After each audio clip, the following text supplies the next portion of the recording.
इसका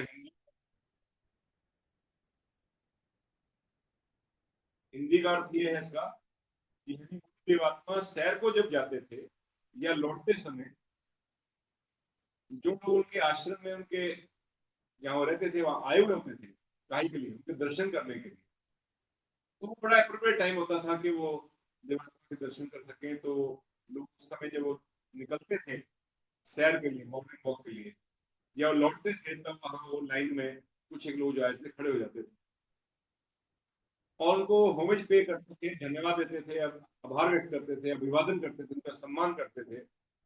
जब वो शिष्य या धनी, तो देवात्मा स्वीकार करते थे उसे ऐसे आशीर्वाद के रूप में समझिए। क्या कहते थे? शुभ हो। तो इसे डॉक्यूमेंटेड कि देवात्मा अपने समय में शुभ का उच्चारण ग्रीक करने के समय जो उनको कोई अभिवादन कर रहा है उसका उत्तर इस ढंग से दे रहा है।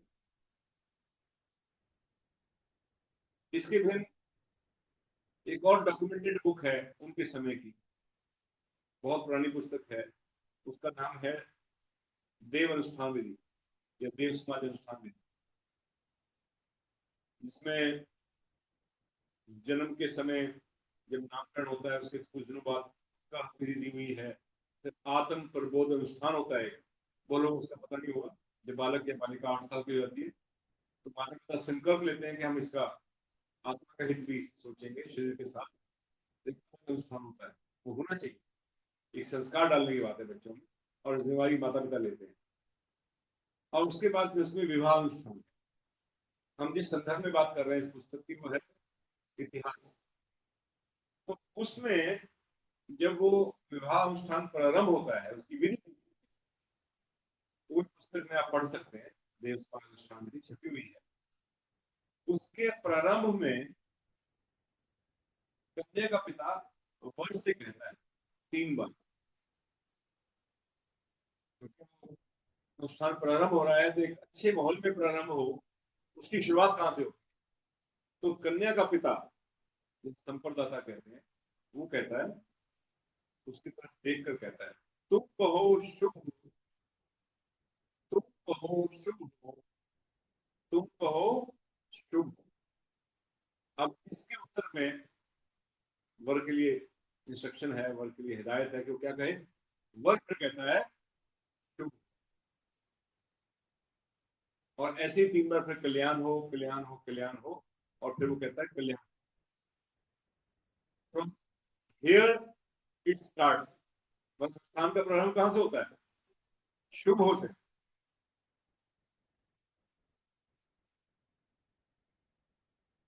इसके भिन्न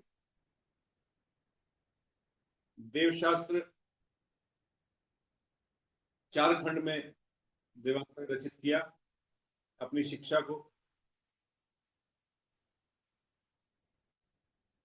देवशास्त्र खंड 4 में 16 स्कंदों में आदेश है, कर्तव्य कर्म वर्जित कर्म।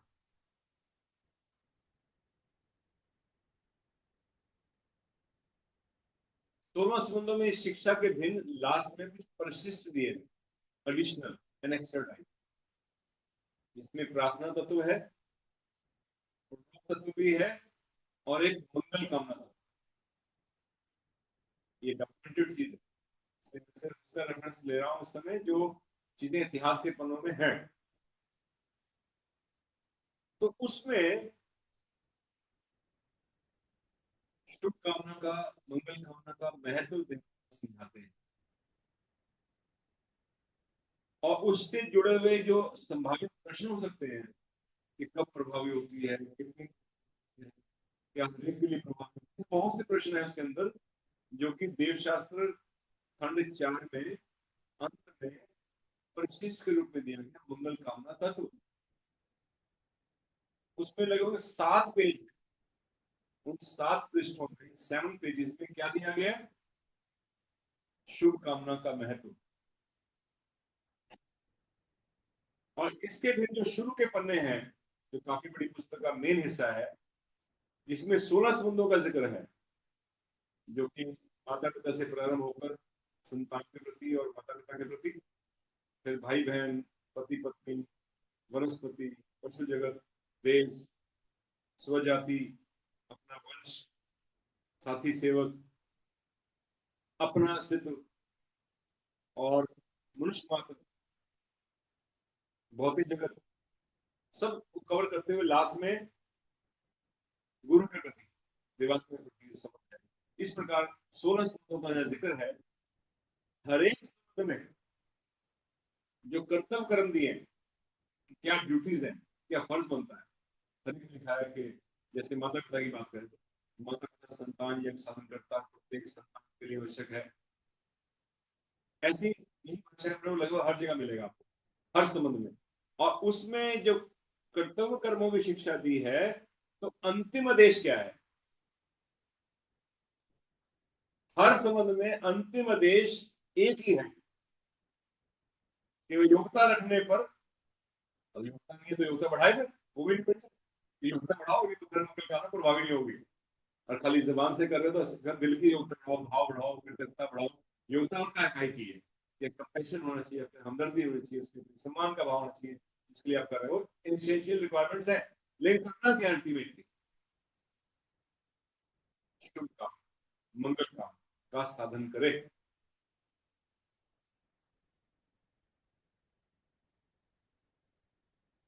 और कमाल की बात यह है कि मिशन की ओर से इस संदर्भ में बहुत बड़ी सेवा की गई है कि वहां ये बात नहीं खोली गई थी कि मंगल कामना क्या करे।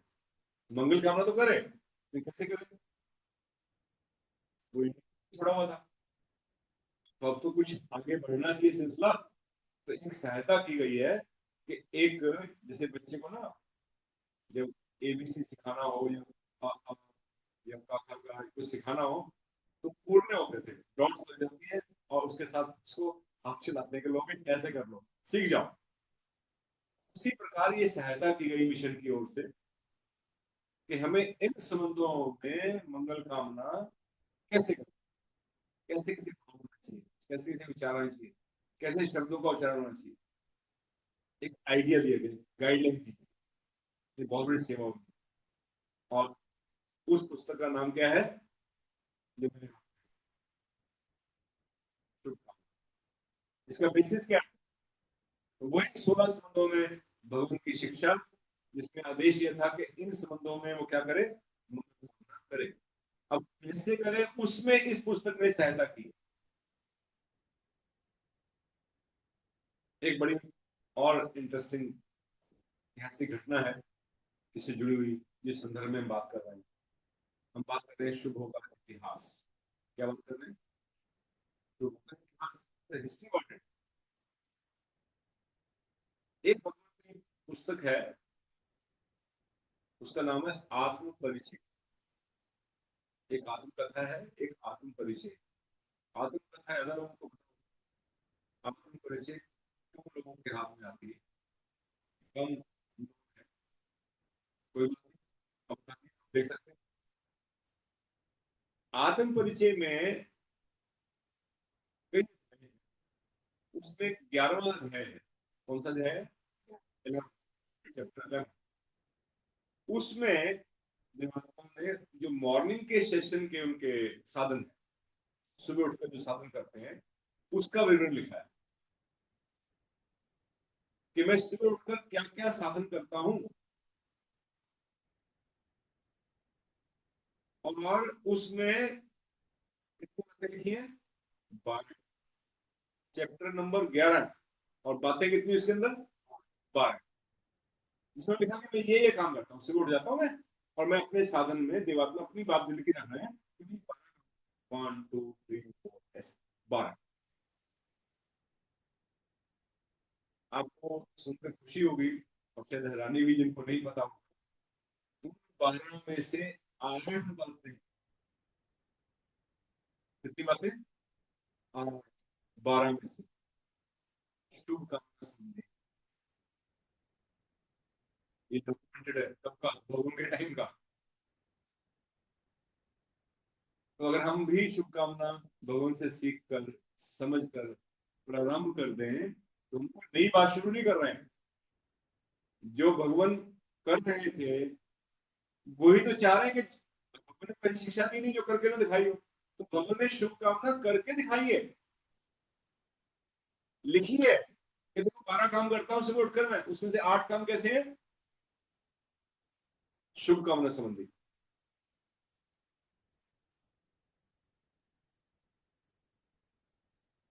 और सत्य तो यह है कि जो देवात्मा का स्वयं का स्तर था, भाव, देव जीवन का,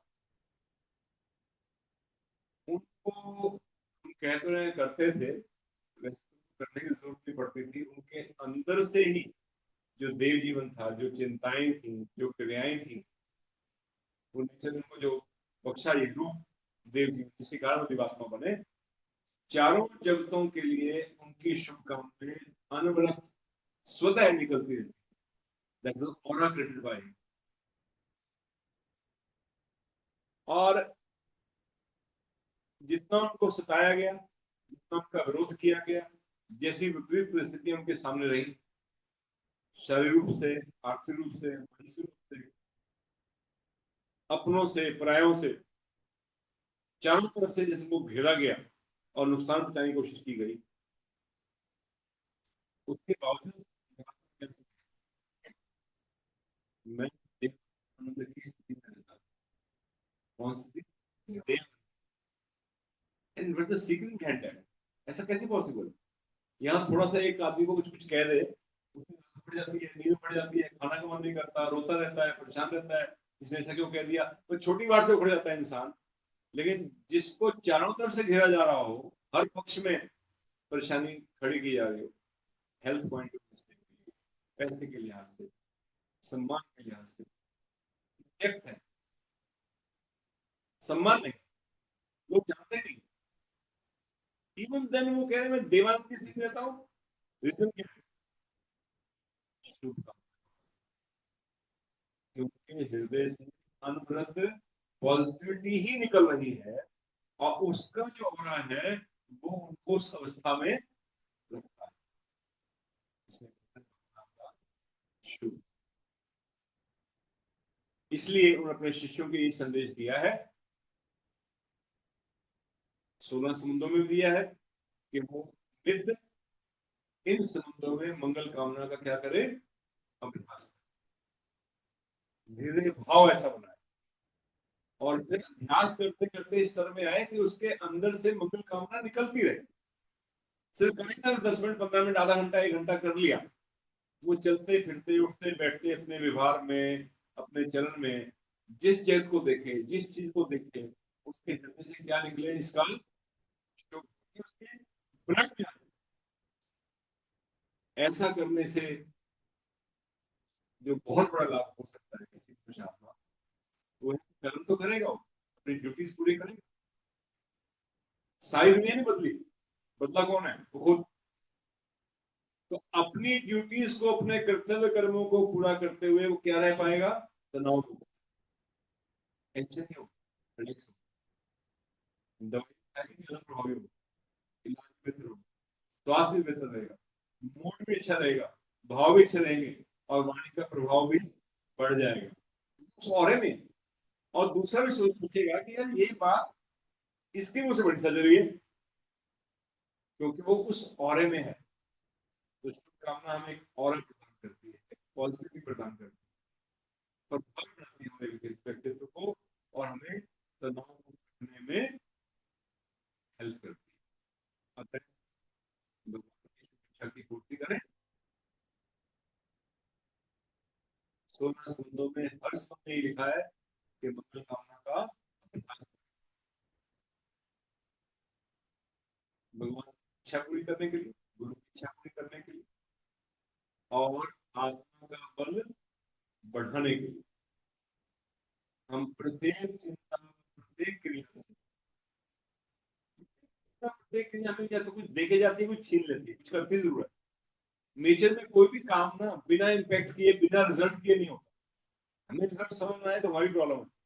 लेकिन कुछ भी करें, मैं कुछ भी सोचूं, कुछ भी कहूं, कुछ भी करूं, तो हम करते हैं, या हम कहते हैं, या हम सोचते हैं, ये मोटे में है। आपका व्यवहार है, आपका कर्म है, आपकी चिंता है, आपका चिंता है, जो विचार आपके अंदर है। इसका मतलब कोई भी काम, कोई भी गोल, कोई भी चिंता, वो या तो आपको बनाकर जाती है या आपको बिगाड़ के जाती है। डेल्टा एक्स फर्क पड़े, चाहे थोड़ा सा पड़े, लेकिन कोई दिशा देती जरूर है। तो जो व्यक्ति बहुत सिंसियरली, बहुत दिल से शुभों के अर्थ को पकड़ लेगा, उसके अंदर सबसे बड़ा लाभ क्या होने वाला है? उसका हृदय कैसा रहेगा? कुछ पॉजिटिव रहेगा, जिससे उसकी हर चिंता, हर क्रिया, हर एक्ट जो है उसको स्ट्रेंथन देगा और उससे आत्मा का बल बढ़ेगा। आत्मा बल तो बढ़ाना है। स्थायी खुशी का क्या है? आत्मा का बल। आत्मा का विकास उसी से होता है। जिसमें शुभकामना का मंत्र हमारे लिए क्या है? आत्म बलवर्धक एक अचूक औषधि। एक ऐसा विटामिन है, ऐसा सार है कि जो हमारे आत्मा के बल को बढ़ाता है। ध्यान रखने वाली बात है, हमारी हस्ती में, हमारे अस्तित्व में दो चीजें हैं, एक शरीर और एक आत्मा। एक हार्डवेयर, एक सॉफ्टवेयर। दोनों में से मुख्य कौन सा है? आत्मा मुख्य। ये बार बार याद कराने की जरूरत है अपने आप को। और आत्मा में मुख्य क्या है? आत्मा का बल। जो हमारी मूड अपसेट होता है, अप डाउन होता है, उसका शरीर पे बड़ा इफेक्ट पड़ता है। उसका मूल कारण है कि आत्मबल घटा हुआ है। और आत्मबल को बढ़ाने का बहुत सहज नुस्खा शुभकामना है। लेकिन वही है कि it is cyclic problem now. अगर हृदय में घृणा है, स्वार्थ है, अहम है जितना ज्यादा, तो समझो वहां के तंदूर लगा हुआ है। देखने में ठीक है, सफेद कमीज पहन रखी है, ठीक है, बाबूजी बना हुआ है, लेकिन अंदर क्या है? तंदूर। और तंदूर में अंगूर की बेल लगती नहीं। ऐसे ही जो हृदय घृणा से खाया होगा, उड़न में होगा, उससे शुभकामना और शुभ शब्द से बेशक कह दे, लेकिन दिल से निकलता नहीं। निकलता नहीं तो फिर ठंडक नहीं पड़ती, ठंडक नहीं पड़ती तो फिर नहीं निकलता। वो एक आदमी फंसता चला जाता है। जैसे आपके पास चार पैसे कम हो तो फिर और कम उसका इंटरेस्ट मिलेगा, और घटते घटते और घटता जाएगा। सेहत कमजोर हो तो बीमारी जल्दी आ जाती है और बीमारी अटैक कर देगी। शरीर कमजोर, एक बीमारी अटैक किया, उससे बीमारी से और शरीर कमजोर, और शरीर कमजोर तो तीसरी बीमारी अटैक करेगी। दबता दबता चला जाता है, किसी रूप में हो। आप पढ़ाई में देख लीजिए, आप पढ़ाई में नंबर कम आए तो फिर टीचर भी कम इंटरेस्ट लेगा, साथी भी कम पूछेंगे, आप और पीछे, फिर पीछे बैठेगा, फिर पीछे बैठे और पीछे। और जब आगे बढ़ रहा आदमी तो सारे उसको सम्मान देते हैं, सारे प्यार देते हैं, सभी पूछते हैं, टीचर भी साथी भी, चलो जी हल्लाशेरी सब जगह होते हैं, और आगे बढ़ता है। बढ़ता बढ़ता जाता है, घटता घटता जाता है। तो इसलिए बड़े मुबारक हैं जो अपने आत्मबल को घटेंगे। घटे हुए आत्मबल में शुभकामना करना बहुत मुश्किल है। आप समझ रहे हैं? और उसके बिना आत्मबल बढ़ता नहीं। पहले भाव बनेगा, कामना होगी, ऑरा क्रिएट होगा, तभी तो एक्शन में आएगा, तभी व्यवहार में आएगा, तभी वाणी में असर आएगा। इसलिए बहुत जरूरी है कि हम अपने अंदर शुभकामना के भाव को, शुभ के भाव को, उस पौधे को कोमलाने न दें, उसको वीक ना पड़ने दें, उसको नर्चर करते रहें। इसलिए भगवान से बल मांगने की जरूरत है कि मेरे अंदर शुभकामना का बल बढ़े, मेरा शुभ, हृदय से बोलना है, बोलिए भगवान मेरा शुभ, ताकि भगवान के प्रभाव, उनका होना आपकी हेल्प कर सके, उठ सके आप। और आप देखिए, जब जब आप मंगल कामना कर पाएंगे, आपको खुद को महसूस होगा कि मेरा बहुत शुभ हो रहा है। आपको अपना आत्मबल बढ़ता दिखाई देगा और पॉजिटिव होता दिखाई देगा। हम कभी जब शुभकामना गीत ही गा लेते हैं, इस माहौल में बैठ जाते हैं शुभकामनाओं के, तभी हमें बेटर लगने लगता है। जिस भाव से हम आते हैं और जिस भाव से अक्सर हम साधन निभा जाते हैं, अक्सर आपको दोनों में डिफरेंस खुद ही महसूस होता है। जैसी शुभकामना के माहौल में आत्मा बैठता है, उसका चिंतन पॉजिटिव साइड में होता है, आत्मबल थोड़ा सा बढ़ने लगता है। और जैसे बढ़ने लगता है, अच्छा, जैसे कोई प्यासा हो पानी पी ले तो शरीर उसका हाइड्रेट हो जाता है, तृप्त हो जाता है, फील गुड की फीलिंग आती है। ऐसे ही शुभकामनाओं से आत्मा तृप्त होती है और अपना भला होता है। और जब भला होता है, हम दूसरे के लिए प्रेयर करते हैं, तो उसके भले का मार्ग भी प्रशस्त होने लगता है। लेकिन ये बात जान लीजिए कि शुभकामना कार्य नेचर के नियमों के अनुसार ही करती है। ऐसा नहीं कि आप खाली शुभ हो कहें तो कुछ चमत्कारी कुछ हो जाए और सबके लिए बराबर हो जाए। वो सामने वाला भी कितना रिसेप्टिव है, ये अलग साइंस है कि कितना उसको ऐसा हो सकता है।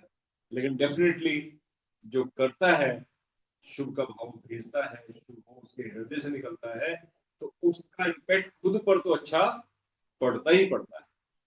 इसलिए एक प्रश्न भी आया था कि सामने वाला रिसीव ना करे, क्या करे? आपका भला तो हो गया है ना, वो ग्रहण करने की स्थिति में आ पाए इसलिए शुभकामना कर रहे हैं। हो सकता है समय के साथ साथ टाइम लगे, वो भी रिसीविंग एंड पर आ जाए, लेकिन क्योंकि आप पॉजिटिव चीज भेज रहे हैं, इसलिए आपका शुभ तो होगा ही होगा। तो एक और शुभों के इतिहास को ठीक से समझ सकें, और जिनके पास ये पुस्तक है वो इसको पढ़ सकते हैं। इस पुस्तक में भी अंतिम पृष्ठ में जाकर पेज नंबर 76, 76 से 78 तक ये इतिहास बहुत ब्रीफ में लिखा हुआ है। और जिन पुस्तकों में जिक्र किया है, संदर्भ लिया जिनका, उनको भी क्रॉस चेक करके हम और आत्मविश्वास से भर सकते हैं। बोलिए, इस पुस्तक का भी शुभ, किसी के पास पुस्तक ना हो तो मैसेज कर दें, लिख दें, और जब अवसर में ले लें या बता दें उनको, सॉफ्ट कॉपी या हार्ड कॉपी दी जा सकती है। तो एक बार उनको याद करके, जो उन्होंने हमें शुभकामना का मंत्र दिया है, ये महावाक्य दिया है, एक बार बहुत गहरे भाव से उनको कि हे भगवान, हम शुभ, हे दाता, मेरा शुभ, हे मेरे पास सबका शुभ,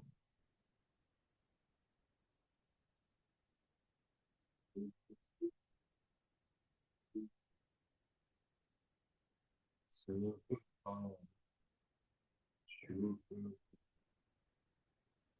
शुभ, सबका